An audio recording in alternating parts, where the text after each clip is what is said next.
How you doing? This is George Senda, the guy from Pittsburgh. French police are in a fight tonight. A female terrorist wearing a suicide vest has blown herself up, and another jihadi is dead as more than 100 police and soldiers were involved in a gunfight with up to 6 suspected Paris terrorists, including the mastermind behind Friday's massacre. SWAT teams and special forces have surrounded an apartment in the Parisian suburb of Saint Denis, close to the Stade de France, and the siege had started at 4:30 a.m. this morning. French media reporting the architect of the plan, Abdelhamid Abaoud,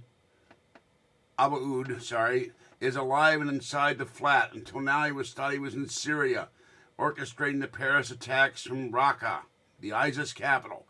A woman who had been Abaoud's jihadi bride is said to have fired her AK-47 at police before blowing herself up. Well, go to Allah and good wishes to you. As an assault squad stormed the apartment block, a rooftop sniper is believed to have been shot dead another terrorist suspect through a window. Police have confirmed that 3 people who were in the apartment have been taken alive and arrested, while 2 others, a man and a woman, were held nearby with security forces still trying to neutralize more holdup in the flat. An innocent person in the street may have been killed in the crossfire, and up to 4 police have been injured in the ferocious gunfight. One of the suspected massacre shooters, Salah Absalam, who has been subject to an international manhunt after police inexplicably held and released him in the hours, may also be inside. Teams of armed police appeared in the street outside St. Denis flat before dawn today, and then at least 3 truckloads of soldiers and special forces arrived as backup. Witnesses said there had been a period of intense machine gun fire and at least 7 loud explosions caused by the suicide bomber and possibly hand grenades have been heard. There's video of this on the Daily Mail. The police are searching people in the street. They're heavily armed. They've got flak vests on and armored helmets and shields. And you can see all this in the Daily Mail site. And they have been exchanging shots with the terrorists. So that's the latest news. Meanwhile, oh, wait a minute. Well, you can hear it right there.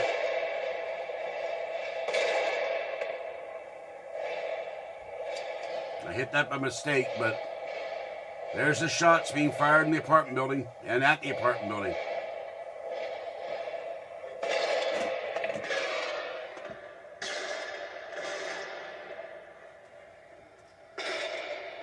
Question is, how do I turn this thing off? There we go.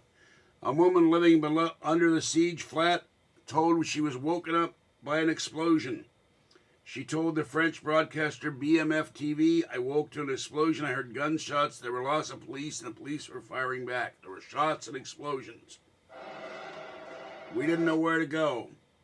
My son and I were in panic. There was dust falling from the ceilings. I kept shouting, 'If you're from the police, help me. I'm here with my baby.' They kept shooting and shooting." Benson Hua, a software engineer, lives 100 meters away from the apartment, which is under siege, and was woken up by gunfire at around 4 o'clock this morning. He's terrified one of the suspects may blow himself up, hitting the residents hiding in their surrounding apartments. "I'm right next to the scene. I can see 100 police officers, soldiers, and 50 police cars." So that's what's going on. In the meantime, there are grenades going off. Ambulances and sirens can be heading from the scene. And in the interim, we also have the problem that in America we have problems as well. 2 Air France flights, from the U.S. were diverted in a terror alert. A flight from LA to Paris landed at Salt Lake after a phoned-in terror threat, while a second plane originating in Washington, D.C. was diverted to Halifax in Nova Scotia over a similar threat. Both flights landed safely, and incidents are being investigated.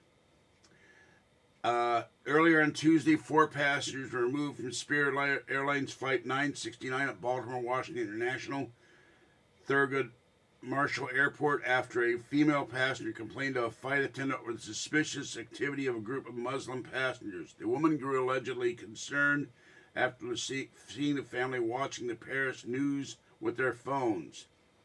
They were removed from the plane and released without charge after a few hours. Chicago Police Bomb Squad officers investigated an unattended bag at O'Hare Airport and found that it posed no threat. While the U.S. Attorney's Office in Tampa reported 43-year-old Martin Allen Schnitzler called the Islamic Society of Pinellas County. He left a voicemail saying he was going to the center to firebomb you and shoot whoever is there. So you got our own nuts calling up, threatening the Islamist. Sorry for laughing, but it always brings out the crazies, these sort of things, and there they are. So that's what's happening tonight.